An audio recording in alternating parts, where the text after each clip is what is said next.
Good morning, student. Today we are going to solve the exercise given in our English reader book poem Just Be Up and Doing. Student, in a previous class we had finished this chapter, or we can say poem. In this poem we came to know that poet agree with a topic that one would face lot of troubles and worries in their life, and they also have a burden. Due to that, people bend or people become polite, and after that their burden also, they are continuing their work and pursuing their aim and ambitions. In our life also, students, we are facing lot of trouble, lot of problems, but after laboring hard, working hard, we never try to stop. Just the best example is COVID period, Corona period. Many people died, but still we are struggling hard to survive. So students, look there in the first paragraph. Sure there is lot of trouble, sure there is heaps of care, burden that bend us double, worries that comes to wear, but we must keep pursuing something and see it through. Still to be up and doing is all that there is to do. Means we never stop in our life, we should continue. हमें सदा काम करते रहना चाहिए.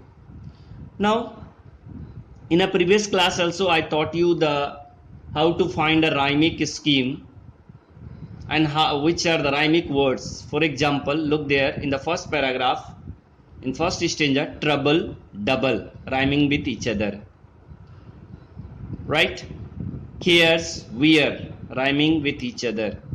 Pursuing, doing, rhyming with each other. Through, do, rhyming with each other. So the rhymic scheme of the poem is AA, BB, CC, DD, and all of you know there that it is octave. Octave means consisting of 8 lines. So I hope it's clear to you how to find a rhymic scheme. In a previous class we discussed it. We have to check the pronunciation, and you can write that words in a Hindi, and you must keep in your mind there that we must check the last letters pronunciation. जैसे trouble में ल है, double में ल है, cares, wears, र, pursuing, doing, ing, है ना, through, do. So you have to check the pronunciation, don't go through the spelling. Am I right? To find out the rhymic scheme and the rhymic words. Now let's come to the next stanza. Though you would like to idle, wait for the world to right, keep your hand on the bridle, fight when you have to fight, women are won by wooing, and fortune is not one the same. So students, in this paragraph we can see, इस paragraph में हम देख रहे हैं बेटा कि through the, आप देख रहे हैं इस लाइन में, इस पैराग्राफ का मीनिंग है कि everyone like remain idle, IDLE idle, बेकार बैठे हुए हैं, and wait for the favourable world और कंडीशन. अगर हम इंतजार करते रहें भाग्य के भरोसे कि ऐसा आएगा, मेरे फेवर में आएगा तो हम काम करेंगे, नहीं आएगा तो नहीं करेंगे, लाइक दिस, तो वही चीज कह रहा है. But one must always be ready to be fight. The poets want to guide us that we must always ready to fight or face the problem whatever we are facing today. Is it right now? देख रहे हैं ना, वहां पे दे रहा है, though you would like to be idle, wait for the world to right, keep your hand on the bridle and fight when you have to fight, women are won by wooing, fortune is one the same, and to be up doing is all there is to the game. क्या कहा जा रहा है यहाँ पे? I would like to be idle, बेकार बैठने से अच्छा है. जैसे देखो अभी कोरोना पीरियड है, कोविड पीरियड में आप देख रहे हैं कि सारा बेकार बैठा हुआ, मगर उसके बाद भी हम क्या कर रहे हैं? From 16 onward our school will open, we will come to the school, we will study, we will never stop, because this period will last for a long time. We don't know up to where it will go, so we have to face this situation. Is it right, students? So let's face this world boldly, struggle hard to be a successful person. Now student, come to the third paragraph of this poem. Third paragraph में आप देखोगे, few ever fail by trying, कोशिश करने वालों की हार नहीं होती है. few ever win who wait, शायद ही ऐसा आदमी आपको मिलेगा जो इंतजार करता हो लक बाय चांस जीत जाए. जैसे कहने का मतलब, बेस्ट एग्जांपल आप देख रहे होंगे नीरज चोपड़ा. तो आप उन्होंने देखा होगा रेगुलर लेबर किया उसने, and he is also, he was the student of DAV Chandigarh, and laboring hard he achieved the goal and he won the gold medal. Am I right students? तो यही चीज कह रहा है इस पोएम में. क्या कह रहा है? देखो लास्ट पैराग्राफ कहता है, few ever fail by trying, कोशिश करने वालों की हार नहीं होती. few ever win who wait, शायद ही कोई ऐसे लोग हैं जो इंतजार करते हो जीत जाए. all of you are sitting and sighing waiting for a proper situation, never will conquer the faith, भाग्य भी उनका साथ नहीं देते हैं. whatever path you are hewing का मतलब बेटा कार्विंग, रास्ता निहारना, then only you will succeed, destination पे रीच करोगे. one thing in the certain son, either be up and doing or soon you will down or done. Last stanza कह रहा है कि no one will ever fail if he tries hard, and also there are hardly anyone who win by just sitting and waiting. आराम से बैठे हुए हैं और आपके मुंह में खाना आ जाए, ये पॉसिबल नहीं है. Am I right? तो वही चीज कह रहा है, for a good luck to come one can only carve the path of success if one up doing hard. means वही व्यक्ति जिंदगी में सक्सेस हो पाते हैं जो अपनी जिंदगी में कड़ी मेहनत करते हैं. I hope it's clear to you now. Let's come to the exercise. Students, कुछ वर्ड्स हैं, heaps of care, lots of worry, pursuing, engage in achieving goal, ideal, lazy, bridle, a rope to control the horse, लगाम जिसको कहते हैं बेटा, है ना. और उसी तरह से आप देख रहे होंगे कुछ वर्ड्स हैं, Fortune, luck, saying, only, taking and blaming. कंकर का मतलब होता है जीतना. फेथ का मतलब होगा लक, LUC के लक, भाग्य. विंग, कार्विंग आउट, रास्ता बनाना. Wing, support, seek the favour जिसको कहते हैं बेटा, महिलाएं जैसे किसी की सहायता लेते हैं ना. तो I hope it's clear to you. फिर से मैं बता दे रहा हूं, देख लिया आपने. You can copy down this word meaning. Some of them are asking, sir, hip of care का मतलब क्या होता है? And you must keep in your minds, आगे एक्सरसाइज भी है बेटा इसका. Right? Let's see. पहला है B3. Complete the central idea of the poem by fill in only one words. देख रहे हो बेटा, ये समरी है पोएम का. तो जैसे हम इस वर्ड्स को, जो बोल्डली वर्ड्स प्रिंट है, उसको फिल करेंगे तो हमको इसका सारांश मिल जाएगा. The poets agree that one face lot of trouble and worries in life. There also are burden which bend the people double. देख रहे हैं, पहला ब्लैंक्स में ट्रबल, फिर दूसरे में burdens with their weights, but in spite of all this one must keep on working and moving towards, जिसको हम pursuing भी बोलते हैं बेटा, pursuing towards one goal. both is correct. moving भी लिख सकते हो, pursuing भी लिख सकते हो. moving towards one goal या pursuing towards on goals. He further says that everyone likes to remain idle. idle का मतलब lazy, बेकार बैठना, है ना. wait for the favorable condition, सही समय का इंतजार करने वालों की कभी भी सक्सेस नहीं होता. but one must always be ready to fight if need be. जब जरूरत हो संघर्ष करने का, फाइट करने का, प्रॉपर सिचुएशन हो, then we have to face. fight in the sense बेटा suffering, facing the situation boldly, adverse situation को बोल्डली हमें फेस करने की ताकत होनी चाहिए। नेक्स्ट है थर्ड पैराग्राफ का समरी क्या है, the poets adds that no one will ever fail if he tries hard, also there is hardly anyone who can win by just sitting and waiting for good luck to come। कोशिश करने वालों की हार नहीं होती है और जो आराम से बैठे रहते हैं उनकी कभी जीत नहीं होती है। Right now one can only curve a path of success if one is up and doing hard. वही व्यक्ति जिंदगी में सफल हो सकते हैं जो अपने लाइफ में मेहनत करते हैं। I hope it's clear to you. Students, you can fill this exercise. Let's come to the next exercise. आपका है B4. Match the phrases given in column A with their meaning in column B.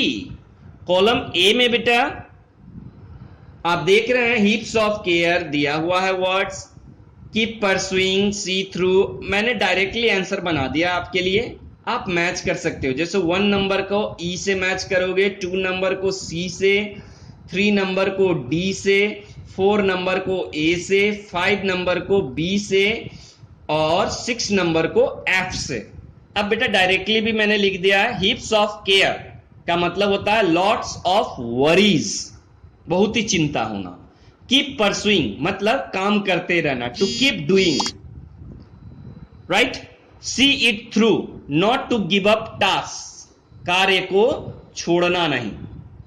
Next उसी तरह like to idle, love to be care free and happy, है ना। Hewing, carving out and marking. Hewing का मतलब होता है carving out, रास्ता तैयार करना, जैसे एकलव्य ने अपना रास्ता सक्सेस का तैयार किया था। Is it right? Next, you are sitting and saying, only talking and blaming. दूसरे के ऊपर आरोप लगाना, सफल नहीं होने पर दूसरे पर आरोप लगा देना कि तुम्हारे कारण ही मैं सफल नहीं हो पाया। राइट? नेक्स्ट, अब उसी के आगे में नेक्स्ट एक्सरसाइज है बेटा क्वेश्चन आंसर। देखो क्या कह रहा है, B5 में कह रहा है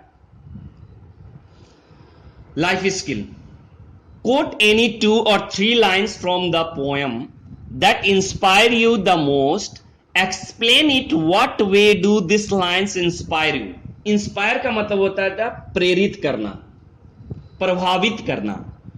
तो मैंने पोएम से लास्ट लाइन्स लिया है। बेटा आप कोई भी लाइन्स ले सकते हो और उसका मीनिंग लिख सकते हो। मैंने लास्ट के 4 लाइन्स लिए हैं, few ever fail while trying, few ever win who wait, all of you are sitting and sighing, clear, never will conquer a faith। इसका मीनिंग क्या है वो हम लोग यहां लिख रहे हैं, इस तरह से आप लिखोगे। look there, the above lines inspire me a lot। why this line inspire me a lot? that if we don't succeed in any work, we should not give up trying। अगर हम कोई काम में सक्सेस नहीं होते हैं तो हमें वो काम छोड़ना नहीं है, हमें करते रहना। We should not give up trying। People who keep on trying hardly fail। कोशिश करने वालों की हार नहीं होती है। There is hardly anyone who can win by sitting and waiting for good luck to come। आपने बेटा लास्ट पैराग्राफ भी देखा होगा, सेम उसी तरह मीनिंग है। इसी तरह आप इस क्वेश्चन का लाइफ स्किल का आंसर लिख लोगे। Now student you are free to write. आप फर्स्ट के पैराग्राफ के फर्स्ट के भी लाइंस ले सकते हो। जैसे फर्स्ट लाइन में है ना, sure there is lot of trouble, sure there is heaps of care, burden the vents us double, worries that come to wear. तो आप उसका मीनिंग भी लिख सकते हो। जैसे क्या है, one face lot of trouble and worries in the life, there is also burden which bend the people double, and those who work hard they achieve their goal। आप इस तरह भी लिख सकते हो। You are free to write whichever line you liked it most। Now students, we have a letter, so in a class we have discussed it class में हम लोगों ने डिस्कस कर चुका था। पहले हम आते हैं B7 में बेटा, उस लेटर का reply, how to write a letter. B7 पे आते हैं, बिकॉज B6 हमने क्लास में डिस्कस कर चुका है। एग्जामिनेशन हॉल दिल्ली लिखा हुआ है। मान लीजिए आप बोरिंग रोड पटना में रहते हैं, तारा अपार्टमेंट या कोई भी आप दे सकते हैं। Now write a letter to your friend encouraging her to be calm and cool also and give her some tips to tackle the problem at home। आप देख रहे हैं ना B7 में दिया हुआ है, mother should be admitted in a hospital. आप सजेस्ट कर रहे हो, मेघा ने कहा कि कुछ प्रॉब्लम है घर में, मां बीमार है, जिस कारण से मैं क्या है आगामी एग्जाम अटेंड नहीं कर पाऊंगा। तो अब उसका रिप्लाई कुछ सजेशन दिया हुआ है, देखो mother should be admitted in a hospital, better care and treatment hospital में होगा। फिर कह रहा है extra domestic help can be arrange, भाइयों में बांट दीजिए, या फिर कोई नौकर को हायर कर लीजिए, कोई मेड को हायर कर लीजिए। उसके बाद कह रहा है should work according to schedule for better time management, बेटा उसी टाइम में हमें मैनेज करके चलना है। Self help to encourage among the member, mummy papa brother sister को कहना है कि तुम अपने से भी कुछ काम कर लो। और अनरीजनेबल अननेसेसरी वर्क को क्या करना है, अवॉइड करना है, कि मम्मी ठीक हो जाएंगी तो वो कर लेंगी, समझ गए ना। Drop from daily routine, so don't make an excuse for study. पढ़ाई के लिए हमें एक्सक्यूज नहीं बनाना है बेटा। चलिए let's start. How to write a letter. Whenever you are writing a letter, first of all you must keep in your mind, you must write address in a 3 line। First line में जैसे कोई भी apartment घर का नाम डाल दिया आपने, कुंज अपार्टमेंट, आशीर्वाद अपार्टमेंट, तारा अपार्टमेंट, या घर का भी नाम डाल सकते हो। अब मान लो कैंट रोड, बोरिंग रोड, बेली रोड, कोई भी रोड का नाम, पटना, राइट। अब डेट डाल रहे हैं, यहां पे मैंने एक एग्जांपल 5/8/2021 करके आप, या 5 अगस्त कैसे लिखोगे, 5 अगस्त 2021, डियर सुरभि। मेघा ने लेटर लिखा था, अब ये कौन लिखेगी, सुरभि लेटर लिखेगी, राइट। तो अब इसका कंटेंट पे आते हैं हम लोग। कंटेंट पे हम देख रहे हैं, dear Surabhi, sorry to know about your mother's health. मुझे आपकी मां की बीमारी के बारे में पता चला, उसके लिए मुझे बहुत ही दुख है, मुझे माफ कर दो, क्षमा करो। अब यहां पे हम क्या लिख रहे हैं, sorry to know about your mother's health, hope and pray for her good health. भगवान से मैं आशा करता हूं, प्रार्थना करता हूं कि उनकी तबीयत जल्दी ठीक हो जाए। प्लीज बी काम एंड कूल, शांत हो जाओ और धैर्य रखो। B patience. You can admit your mother in a hospital for better care and treatment.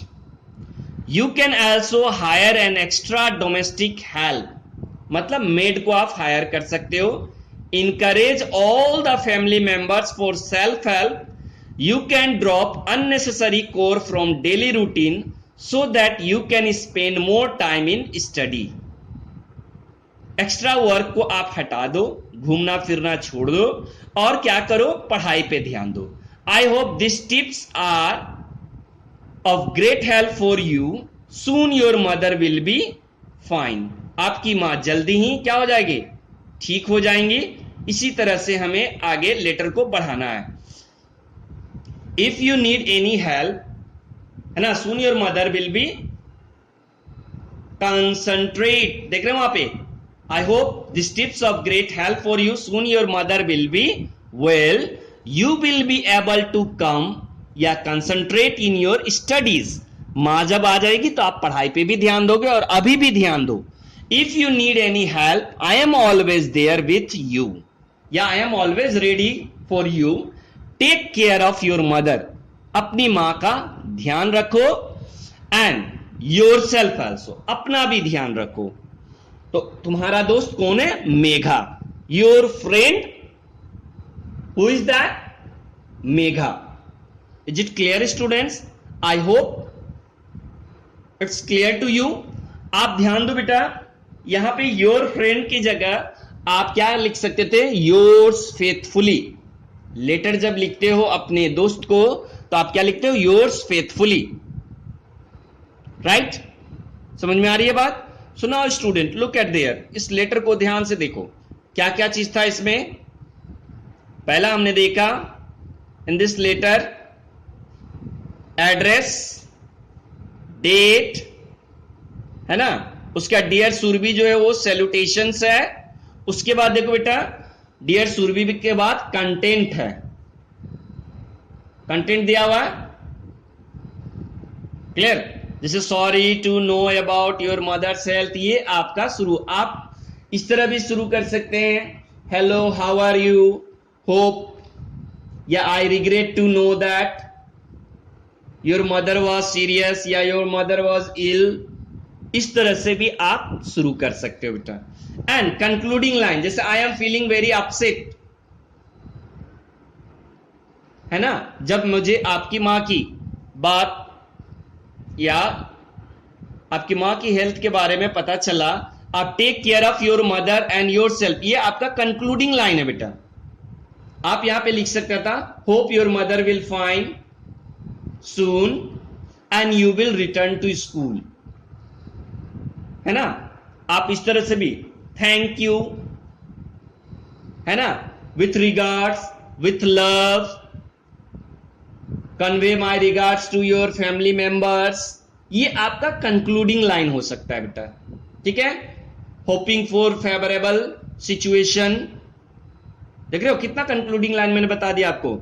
आप एंडिंग कैसे कर सकते हो, कंक्लूडिंग कैसे कर सकते हो, hoping for favourable situation, hoping for favourable condition, reply soon, convey my regards, with regards, convey my love and regards. अलग अलग तरीका होता है बेटा एंडिंग करने का लेटर। जैसा सिचुएशन होगा, जैसा लेटर का थीम होगा, उसके अनुसार आप एंड करते हो।